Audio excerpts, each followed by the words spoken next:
Hello everybody, I am Jmulls of Jmulls Gaming, and it's time for some more Final Fantasy XIV Dawntrail Hot Takes! You provide the hot takes, I have to react to them. Let's get right on into it, shall we? And I want to start off with this idea that I've been seeing that Final Fantasy XIV Dawntrail should have been delayed. I'm not going to reference any individual person's reply or comment with this one, because this is something that I've seen from numerous people throughout numerous comments on my videos, especially after yesterday's video where I covered a PC Gamer article where Yoshi P gave an interview during Gamescom where he said there that he kind of expected a mixed reaction or reception from Dawntrail. Now, I think that's largely fair because when you're coming off, and he even talked about it here in that interview, link in the description down below, you're coming off the emotional climactic highs of Shadowbringers and Endwalker, and there's going to be people out there where when you're trying to begin something new, they just won't be as invested because you're working on establishing a new foundation instead of having all this catharsis and payoff from what came before. And quite a few people said, well, if you're expecting a mixed reception, shouldn't you have just delayed Dawntrail? One, I think that ignores the context of where and how he said he expecting a mixed reaction from what I just talked about, but also,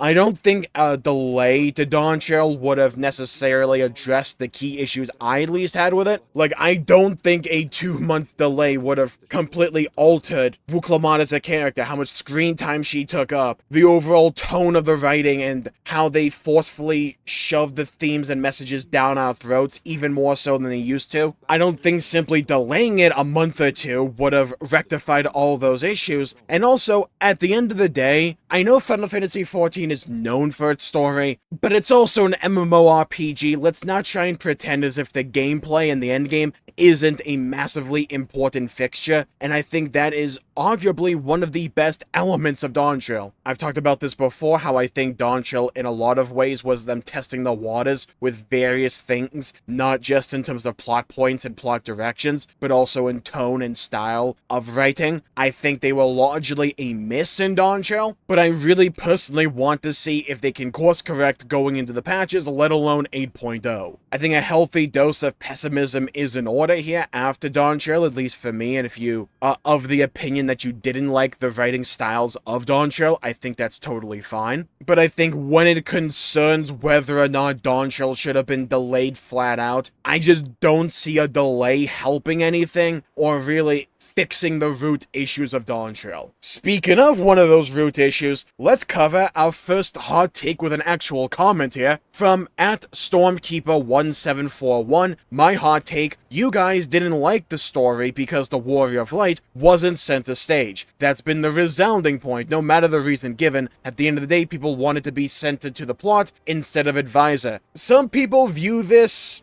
I'm not saying that Stormkeeper here is, by the way. I'm saying some people out there view this as a way to dismiss criticism.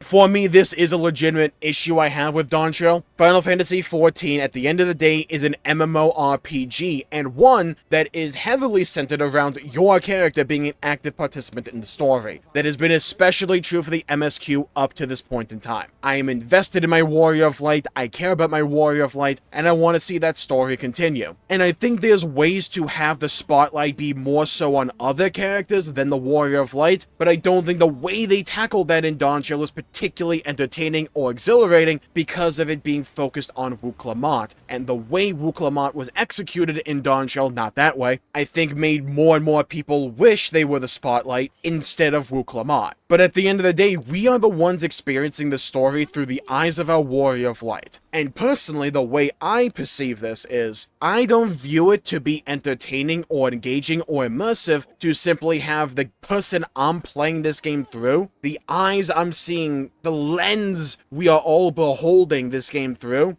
I don't find it immersive or entertaining or fulfilling to have that character feel as if they're just tacked on. The Warrior of Light is largely a silent-ish protagonist, where more often than not we get the illusion of choice with dialogue options options more than anything, and it's just a bit of personal flair. However, the way they've tackled this before always felt as if the Warrior of Light was still an important character outside of just being able to beat things up. But the way the Warrior of Light kind of felt throughout most of Dawntrail was just a glorified camera lens for us to experience Wuklamot's story, or at point Erinville's. I don't think that's a good way to go about handling the Warrior of Light, to where they feel like a side character in their own game. And it makes a lot of plot points feel more forced than anything, because if we had simply spoken up or actively participated in the scene, then it could all have gone completely differently. There's moments in Dawntrail where they try and rectify this by writing it in such a way to where we can't react, like when Bakul Jaja kidnapped Wuklamot's father, and he's like, if you interfere at all, I'll kill him, trust. And then you have other moments like when Zoralja kills Galul Jaja, we just like kind of stand there watching the entire thing happen instead of actively participating. For me at least, I really like it when Final Fantasy XIV treats the Warrior of Light as the main character and has them progress the story and feel like they are actively moving the plot along and are not just there so that we can visualize everything. That's just me though. Okay, I kind of haven't talked about this one. Let's get into it. At Prey Luna says, Smile is a whack-ass song. There I said it, and yeah. Look, I can understand why some people like this song. I'm personally not a fan of it. I don't think it fits Final Fantasy XIV or the musical stylings of Final Fantasy XIV. But more so than anything when it comes to Smile, yeah, like I don't like the song by itself, it's fine. Not my cup of tea. But I think its implementation in Dawntrail left a lot to be desired. I do not know why this song blared while we built a train with a bomb on it. And there's a lot of moments where they introduce Smile to where it felt forced more than anything. You had that one scene with Wuklamot talking to the people of Tuliolol, and allow me to use a little bit of hyperbole here, but when they used the song there, it felt more like they're trying to like put me in a genjutsu saying like, see, everyone loves Wuklamot, don't you as well? Come on, smile, smiles, you will smile at this, definitely. And then at the credits, they also played Smile as well, in that one part where it's supposed to mirror the cinematic for Dawntrail, but for some reason G'raha Tia gets absolutely cucked when it comes to being able to eat a taco. Like, just let my man eat his taco. Are we saving this for 7.3? We are, aren't we? No, wait a minute, hold on a minute. Yeah, we got a Jmulls theory coming at you live right now. From the recesses of my mind and my imagination, they are teasing this, they are foreshadowing in 7.3 when we wrap up this story with whatever they're going to do. The ending is going to be G'raha Tia finally being able to eat his taco. That's what they're doing, aren't they? Yeah? I see what you're doing. I see the play. Okay, segue aside, when we're concerning that one scene with the credits, I can't be the only one to think the song from the trailer would have fit way better. I'm talking about the cinematic, because they also played it after this part when we got to the credits proper, and they're just showing a bunch of images with the credits. That song, I think that would have fit the finale of Dawntrail way more, personally. So I think some of this negative reception we are seeing to the song Smile in particular comes from two sources. One, for a lot of people, myself included, it just doesn't feel like a song from Final Fantasy XIV, and that's especially true concerning, or at least considering the fact that 14 has a wide range of music styles in it, but even considering that, Smile still feels disconnected. But also, where they utilize this song in the MSQ, I'm not even saying it often, it always felt forced more than anything, as if it didn't belong there, and they just included it in these scenes so they could put it in. I'm not saying that's what they did, but that's what it felt like. That's the reaction to these moments that I had, at least. Now, this one can get a little bit spicy. We have Mark V. Sorelius 7570 saying, I think Zoralja is a significantly better villain than anyone in A Realm Reborn, and about on par with Nidhogg and Golbez, but we've been spoiled with Emet-Selch and Xenos, and I think it'll be tough for any villain to live up to them without more time to cook. So for a first villain of a new saga, I think he's alright. He's sort of the Gaius Van Baelsar of the next 10 years, you know. I kind of agree, and that's coming from someone who's not that big of a fan of Zoralja, but yeah, I kind of agree here. I prefer Nidhogg as well. I mean, I prefer Nidhogg overall, but I think I put Zoralja kind of on par with villains like Golbez, or like A Realm Reborn Gaius Van Baelsar. He's like on that level for me. I think we're seeing quite a bit of negative reception to Zoralia because we're coming out of Shadowbringers and we're coming out of Endwalker, expansions renowned for its villains and its antagonists. So when you have a villain that is like solidly okay to me, he can at least feel worse because we have this direct comparison to what just happened. And I'm gonna get out ahead of this because I know some people out there will be going, what do you mean Xenos is a good villain? Look, in case I haven't made this abundantly clear, around these parts on this channel, I am a massive, massive, massive Xenos fan, yeah? I will defend Xenos Bay Galvis till the end of my days, so help me God. I just think he's neat, and he's fun, and I like how he acted like a foil to the Warrior of Light. I really enjoyed that element to Xenos. Let's have one final hot take for the video, shall we? We have at Magu the Machine 4895. My hot take, the most enjoyable character in Dawntrail was Otis. Thank you! More as the robot, but his living memory version wasn't that bad either.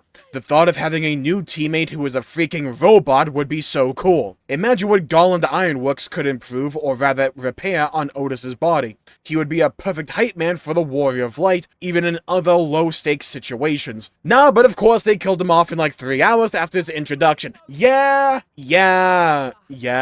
Some may say this isn't a hot take, but I'm just gonna include it anyways because I want to talk about Otis. The more I think about Dawntrail, the more I do agree I think Otis was the best character in Dawntrail because he's kind of just Steiner from FF9, and I don't know why they didn't just call him Steiner. Were they too afraid of having too much obvious fan service to FF9 in Dawntrail? Maybe coming off the back of having literally Golbez, they didn't want to just have another named character from previous Final Fantasy games. Maybe that's their way of thinking, but to me, he'll always be Steiner. And yeah, the more I think about it, it could have been really nice to have a character like Otis in that robot form to be one of our main compatriots and one of our main partners going forward in the future, but they did kill him off. I'm not particularly upset that they killed him off, but I'm just saying you can have a character like that, and I think Otis is the best example of 0.0 MSQ Dawntrail, of them introducing a new character and having them fit like a glove. To where, okay, I like this character, I want to see more of this character, I'm interested in their story, their development, and what we got, I'm like, okay, that's fine, but I think one of the main reasons Otis works so well is because he's simply fun. I thought his voice acting from start to finish was also great in English, whereas I thought a lot of the voice acting in Dawntrail for English was a bit subpar, but he exuded this energy of an ever-faithful knight. In a lot of ways, he exuded the energy that I loved from Steiner back in FF9. He's honor-bound, he's duty-bound, but he's still able to be this big personality and this big